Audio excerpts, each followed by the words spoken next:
Welcome back, 49ers fans. Let's get right into 2020 since these videos are going longer than I originally thought they would end up. It's a good thing they aren't one big one or it'd take forever to get through all this.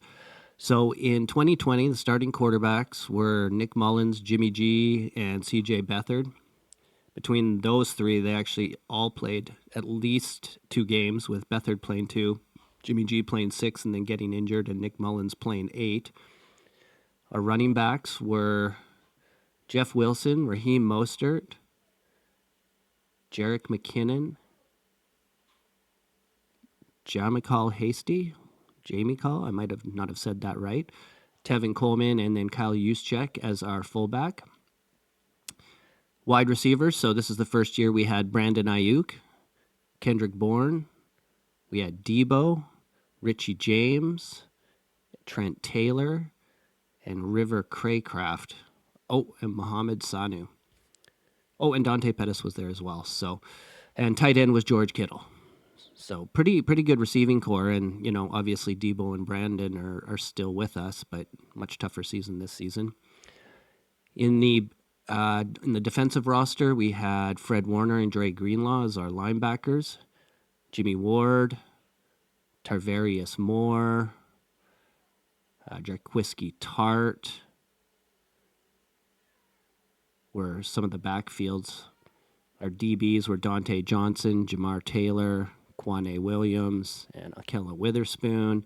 And then we had in the defensive line, we had Eric Armstead, Kerry Hyder, Emmanuel Mosley.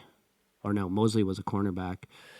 Let's have a quick look down the roster, and those are some of the bigger names. So not some of the other names that we're used to. We did have Azeez Al-Shaair, if you remember from his hit this year on Trevor Lawrence, which he got suspended for, and that was a nasty one. And Richardson Sherman was still with us as our left cornerback. So similar to last year, obviously we still would have had Nick Bosa at this point. Yeah, we certainly did. So pretty good roster still, not terrible.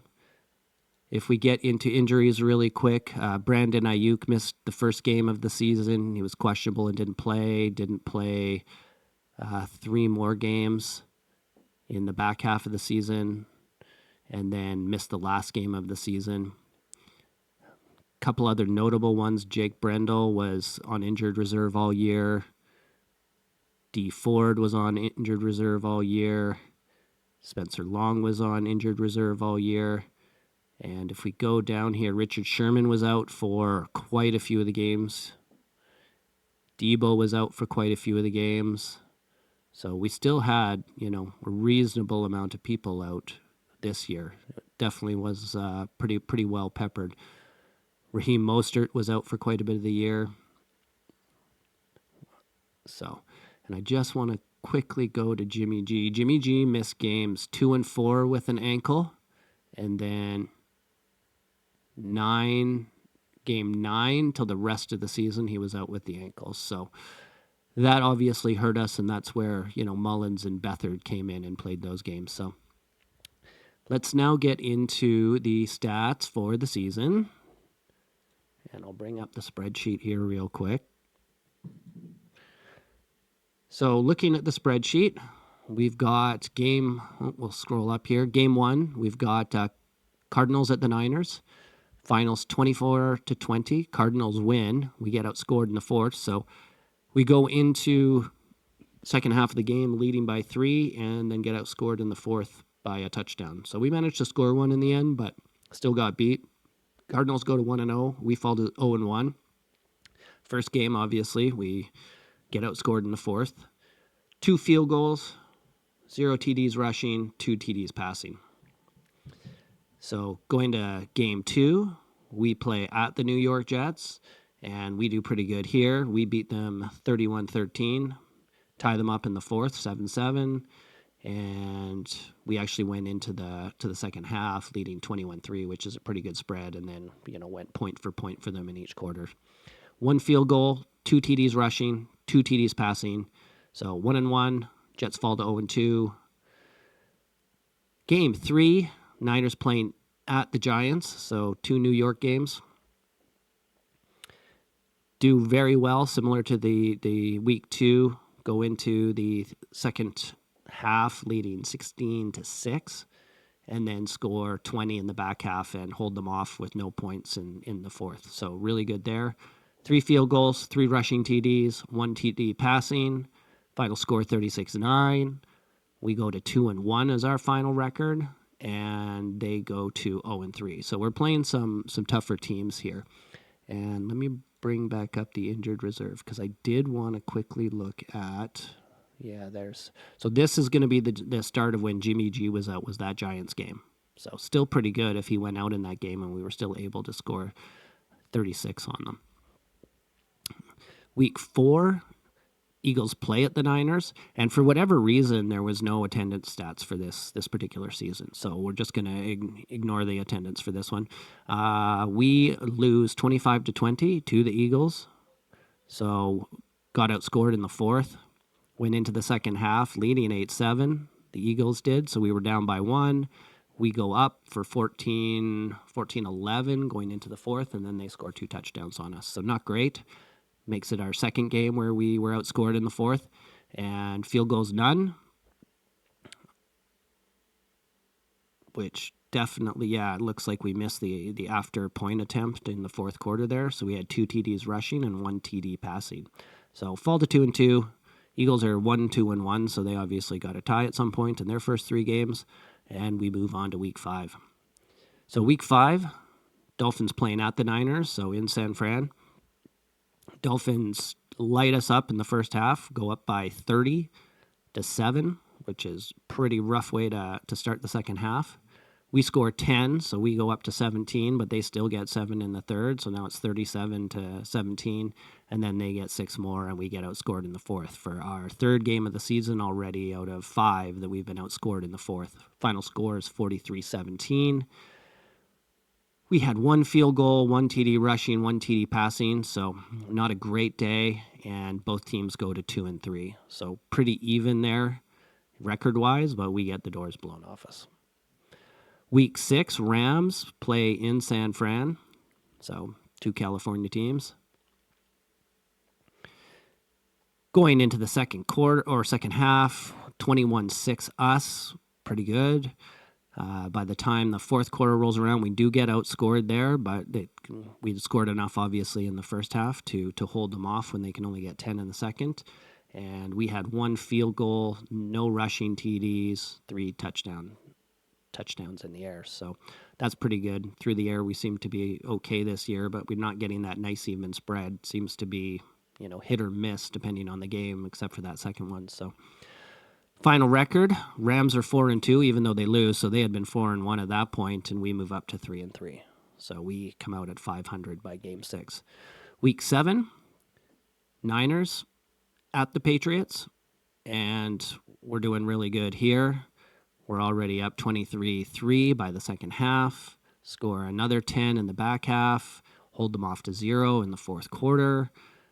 2 field goals, 4 rushing TDs, which is pretty massive, and 0 touchdown passes, which is, again, that weird spread where there seems to be a lot of zeros this year in one of the categories for touchdowns or field goals. So final score 33-6. That puts our record at 4-3, and the Patriots fall to 2-4. So they're having a rough season at this point, and you can see they could only get 2 field goals. So good game for us on that one. We'll scroll down to week 8. So let's have a quick look here. Week 8, Niners playing in Seattle. Seattle goes up by a couple, or at least 6, by the second half. So they're up 13-7. And they score another 14 in the third. We score 20 to their 10 in the fourth quarter, but definitely not enough to catch up to them by this point. 0 field goals, 2 TDs rushing, 2 TDs passing. So that 21's got to be another missed point attempt after the fact. And final score is 37-27. Seahawks. Seahawks again having another great season, 6-1. We fall to 4-4. Week 9, Packers play in San Fran. Packers go up 21-3 by the second half, then get another 10, so they're at 31-3, and doesn't help us much. by the time we get to touchdowns in the back half of the game or the fourth quarter. And you can see the Packers only got 3, but we only got the 1 field goal, the 1 touchdown rushing, the 1 in the air. So that even spread doesn't really help us in this game. Final score 34-17 for the Pack, and they go up 6-2, and we fall to 4-5. So, starting to see a bit of a losing trend here again after our good playoff season last season. And if that's a Super Bowl hangover or whatever it is, and injuries combined, we're starting to fall off again. And certainly without our starting quarterback, it's not going to help. So week 10, Niners at the Saints. Not too bad going into the second half, 17-10, but no scores in the third quarter. We get outscored in the fourth, and then what we see is 2 field goals, no touchdowns rushing, 1 touchdown passing. Final score 27-13 for the Saints. So Saints are having a good season as well, 7-2, and we fall to 4-6.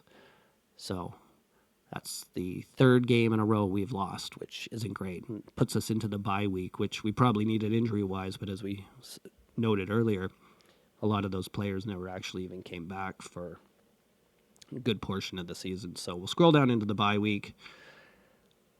Week 12, we're up 7-3 on the Rams, so we're playing in LA, another California game. We're up 7-3 going into the second half. We both score 10 in the third and then get outscored by a point in the fourth. So we managed to pull out the win with 3 field goals and 1 rushing TD, but certainly not great.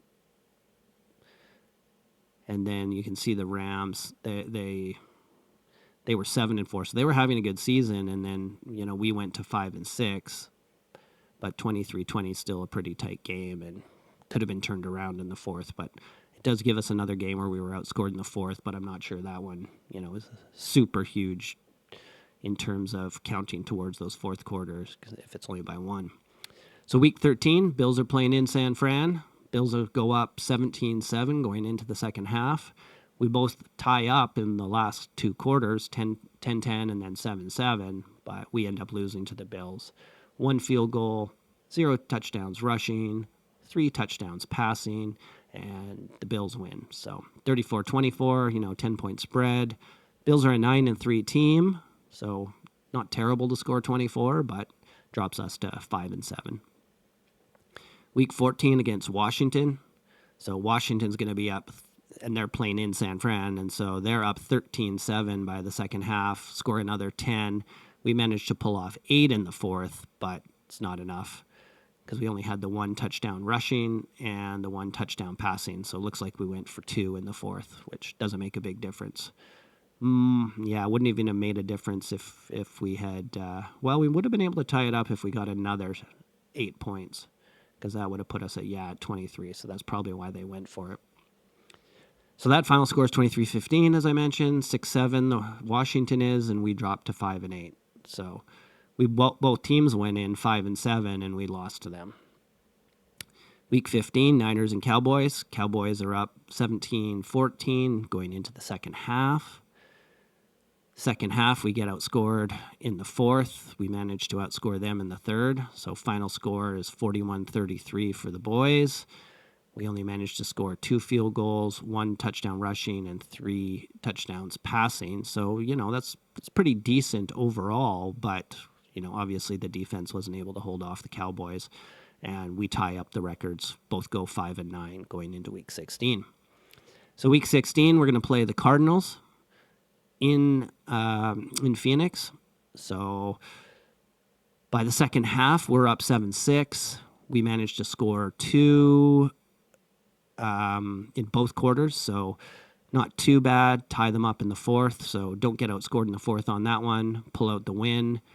No field goals, no touchdowns rushing, and no 3 touchdowns passing. So that's a pretty rough spread there too. And obviously we missed the point after in the fourth quarter if we only got 6 there. So still managed to pull off the win 2012. Cards are having actually not a bad season. They're 8-7, and we go up to 6-9. And then week 17, last game of the season. Seahawks playing at the Niners. At this point, you can see the Seahawks are a really good team. They're 12-4, going to the playoffs. We actually do pretty well in going into the second half. They're only up by a field goal, so it's 6-3 going, starting off the second half. We managed to get 6, and we're in the lead by 3 going into the fourth quarter, and then they managed to score 20 points, and we can only get 14 and get outscored in the fourth. So not a great game. Seahawks win 26-23. We had 3 field goals, 1 touchdown rushing, 1 touchdown passing. So finished 4th in NFC West. Not going to be good enough for the playoffs. So we'll quickly get into the point differentials here. Not too bad in the first quarter. Really rough in the second quarter going in. So every time we're starting that second half, it's, we're not looking too good. And then minimal outscore in the fourth. Only 2-point differential. Our fourth quarter was where we scored the most points, but there was still a number of games, 8 games you can see over here where we were outscored in the fourth. So out of 17 games, almost half of them we were outscored in the fourth again. Total point differential is 14 points.